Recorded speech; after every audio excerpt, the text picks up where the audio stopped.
Chapter and Pipeman on W4CY Radio.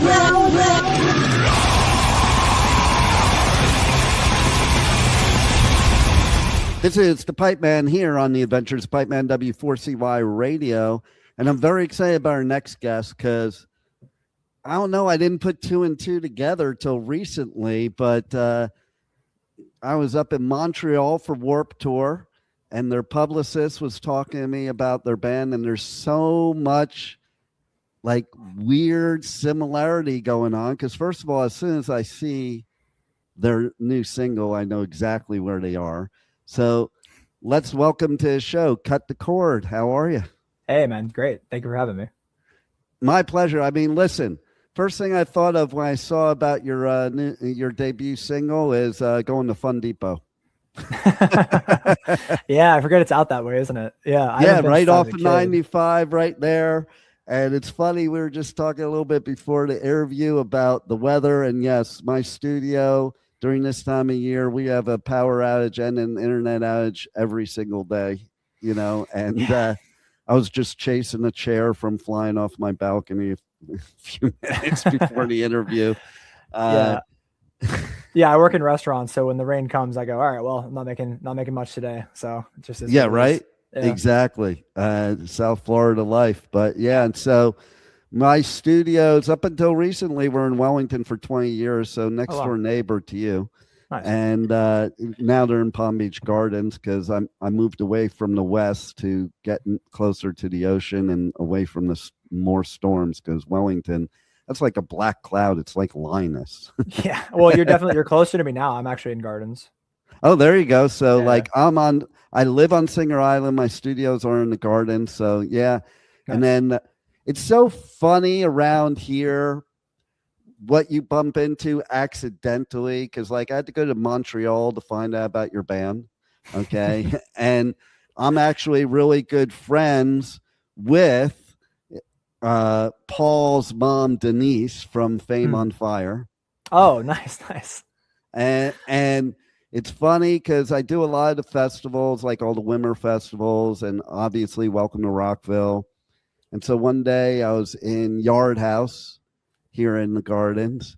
Downtown of the Gardens? Yep. Yeah. And so this dude comes up to me, pats me on the back. Hey, what's up, Pipe Man? And like, I like being away from Wellington. That would happen everywhere I went. Here, I can stay a little incognito. Yeah. But it turned out it was the dude from the singer from Afterlife. Oh, I literally had just interviewed like a couple weeks before that at the festival. Cool. So it's kind of a small world here in South Florida, even though a lot of bands that aren't from here don't like to come down here because it's like a hike to get down here and back up. You know, it is nice that we do have this community here. Yeah, I mean that's something I've always said to myself. If when the band makes it, that like I'm definitely always doing shows in South Florida, because like I know what it feels like to be south of Orlando and being like, God, band, just like come here, please. Like come I know, right?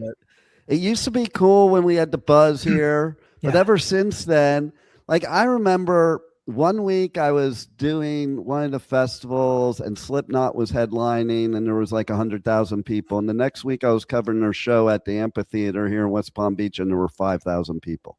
Wow. I'm like, whoa. That's crazy. You know? Yeah. But yeah, some of the venues that you've probably been at, I've been at a lot. And I do love the whole concept of your band name. I don't talk about band names usually unless it's something really cool. So like it definitely, I think the name of your band name is more appropriate in 2026 than ever. I think I've blocked more people on Facebook this year than the whole time I've been on since 2007. Yeah, it's the time for it, man. It really is. I've gotten to a point in my life where I'm like, why are we I don't want to get like too pretentious about it, but like you don't have to live your life adhering to social norms just because your friends do, just because your parents do, just because your siblings do. Like I've gotten very like, hey man, I'm not gonna be uncomfortable anymore with like the shit that goes on in my life. I'm gonna be comfortable. I've gone through too much. I've had too much happen. Like I'm not here to make other people feel comfortable all the time at the expense of myself. So That's the way it should be. And like, kudos to you for learning that early, because that's what most society norms call midlife crisis, when you finally do shit for yourself and don't care what other people think. I don't know why that's a crisis. I think before that is more of a crisis. Definitely. You know, because at the bottom line, everybody's going to do what's good for them. So you might as well do what's good for you. And as long as you're not intentionally hurting people or doing bad things on purpose, my philosophy is you do you. I don't care what that is. Okay. Like, because, you know, so many people nowadays, they spend so much time focusing on things that don't affect their life in any way, shape, or form that somebody else does. Sure. And that kind of blows my mind. Like, what do people care what somebody else does if it makes them happy? Yeah, I'm even of the kind of like maybe semi-controversial opinion that I don't really care about what anyone else thinks, even down to like if they have some kind of like bigoted nature in them and it's something that they just hold to themselves. It's just like, it just doesn't affect me. Like, I'm not talking about like my close personal friends, but like if someone said something near me that wasn't like the most tasteful thing, I just go like, well, that's their journey to figure out that that's not okay. Like, I'm not here to educate people all the time. Like, I have really come accustomed to like my square of my life is just, that's it. It's like, it's my people, it's my career, it's my mental, spiritual, emotional health, and everything else is out of my control. Like, I cannot control anyone else. And I love that philosophy, because I'm also a motivational speaker, and I always teach you know, you can't control people or what happens to you. You can only control your own attitude towards it. Yeah.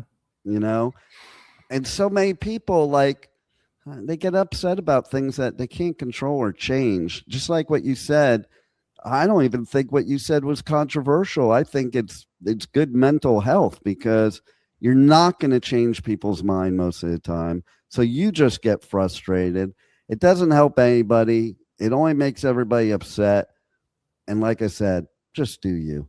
And I'm open to having like the uncomfortable conversations. That's the other thing. It's like, I love like to me, what's been so lost with phones and screens since I've been a kid up to now is like the kind of like almost like social autism my generation and younger has like become because of screens. Like, as a waiter in several restaurants for the last like 10 years, I mean, the younger kids are getting, the less they can look me in the eye and place their order without ums and nerves and like looking away and nervously laughing. It's like these kids, it's hard. It's a hard time to be a person, but a lot of that has to do with what I said before, like adhering to social norms that don't make any fucking sense anymore. Exactly. Yeah, and that's the key, what you just said, making any sense anymore. I think the world is always evolving. Humans are always evolving, and something that was cool 20 years ago doesn't mean it's cool today. Sure. Is bottom line, you know? And so I love that you're speaking about that in your music, because I think music is the greatest therapy there is, you know, for you, the artist, and for me, the listener. Like, you get stuff out by writing it, singing it, performing it, and I get something out of it by hearing it and watching it. Yeah, I think that's actually something I really like gotten better with. When I was a kid, I always was like, and I'll do it from time to time for curiosity, but I was always like, I need to know what this song means. Like, what did the singer mean when they said this? Who is this about? What relationship is this? Is this a metaphor? Is he being for real? Is she talking about someone for real? And I was like this like quest for knowledge kind of thing. And as I've gotten older, I'm just like, I want the song to mean what it means to me.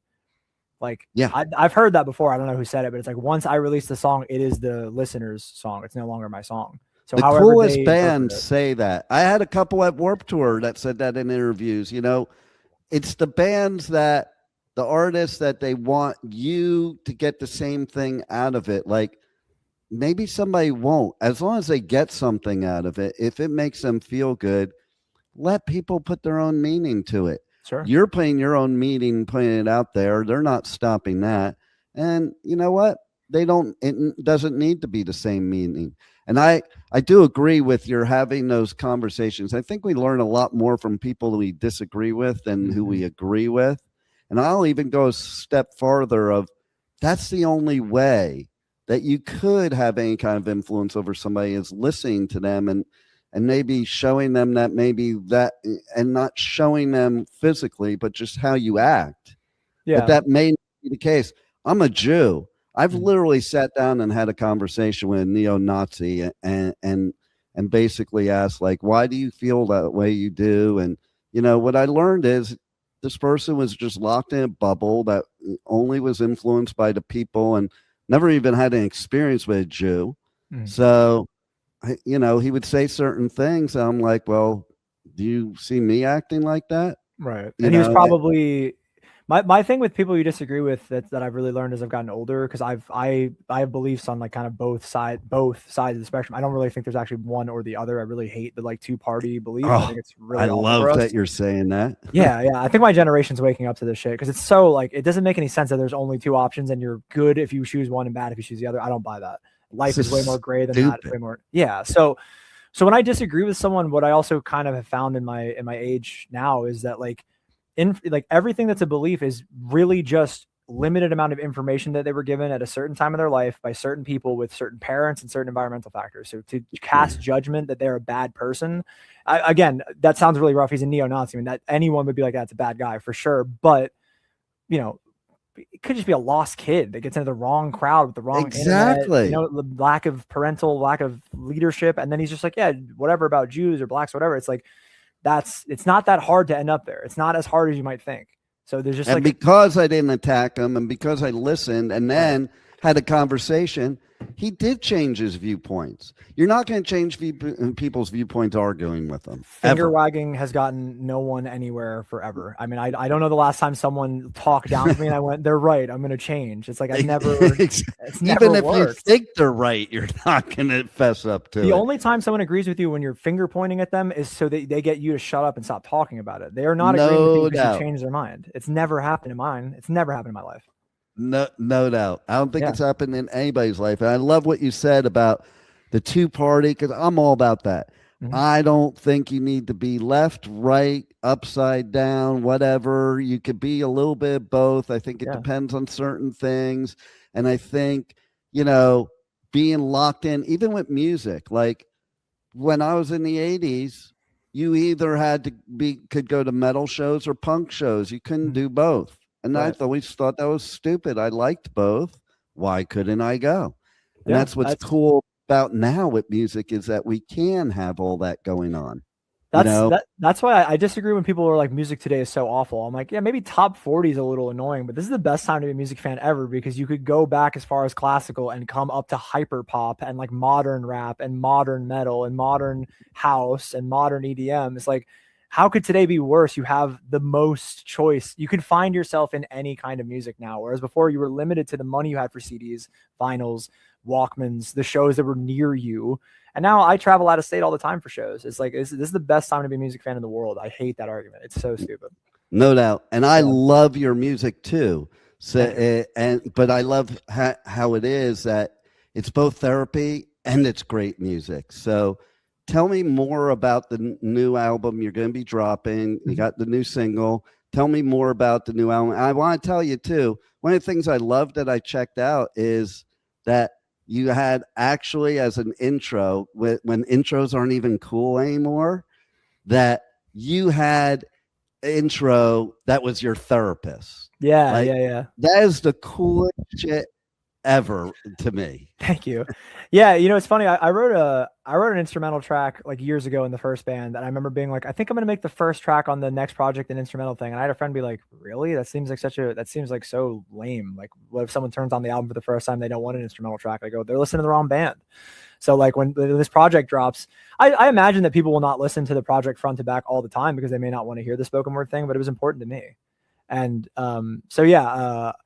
I think I'm at liberty to say like everything. I mean, we're 2 months out. So yeah, we've got about 2 months before the project drops. It's called Blush. It will drop everywhere the same way, same way 10th Avenue drops everywhere. And yeah, the first song, I just kind of titled it, kind of my name here today. I just titled it CTC, Cut the Cord. It's a spoken word, I guess poem, I guess it would be considered, with a guitar behind it that me and my therapist kind of wrote together. Nice. I gave them the like the layout of like, this is what I'm trying to say. This is like what I'm going for. I want to convey this feeling. I gave them a draft and they sent back like, hey, I edited it to look like this. I think we only did one edit, and then I had them record it with their partner. They live up in Illinois, Chicago area. They used to live here in West Palm, but they moved up there. So yeah, just kind of conversing with them through email, getting it recorded, and then they did it in like maybe 2-3 takes, and it's now final things on the project. So super happy with it. I love it. I love it. And so tell people a little bit about how you got into music and how it's benefited you by writing this music. Yeah, absolutely. My mom tells me that I've always been musically inclined, that I was 2.5 and maybe 3 years old when these two songs dropped. But when I was little, I was headbanging to Last Resort by Papa Roach around the time I could walk. And I was trying to sing Bodies by Drowning Pool when it dropped. I didn't probably have the vocabulary, but I was trying to yell it. My mom was like, oh, this kid really loves music. And then kind of fast forward to 5th grade, like 10 years old, I saw Blink-182, a rerun of the 2000 Video Music Awards, and Blink-182 came out and played All the Small Things with a bunch of little people. And they had all their like they were wearing their Atticus, and they're like, Tom DeLonge had the fringe and Travis had the mohawk. And I was like, these guys are sick, man. What the hell? And Tom had painted nails, and they had the big cargo shorts. I was like, dude, I got to do this. This is so sick. And I've literally never in my life, I didn't want to go to school. I've never cared to do anything for a job that wasn't just trying to fund the band. So music has been like my whole life.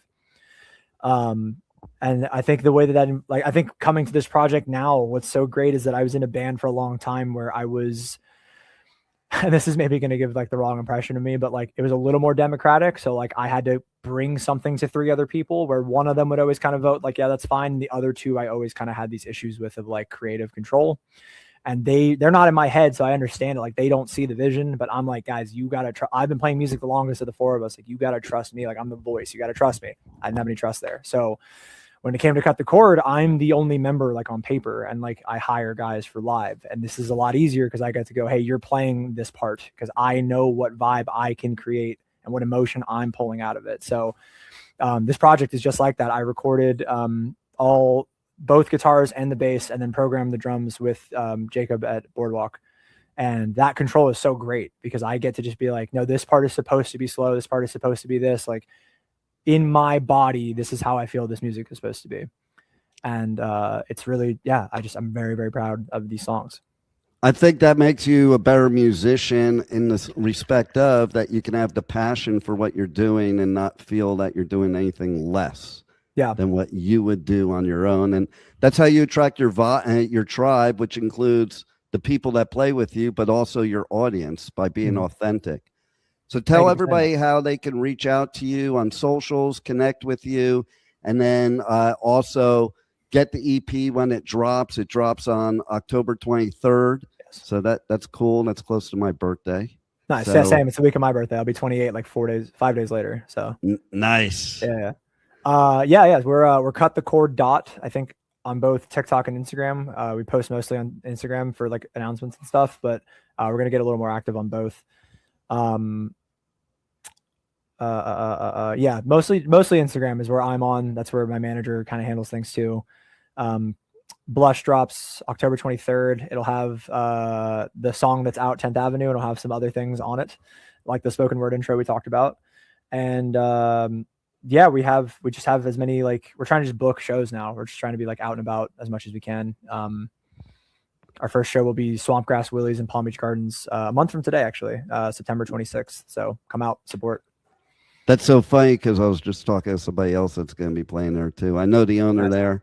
Yeah, Dave. You guys should play at Respectable Street too. I'm working on it. We're working on it. Yeah. So that's cool. I love it. I love your new music. Everybody's got to check it out. And I think it's really authentic because it's authentically you. I like the whole concept of what it is. And if you were to take one thing that you would leave the listeners with that would kind of give them an idea of why they should check it out and listen to it, what would you say as the artist? Great question, man.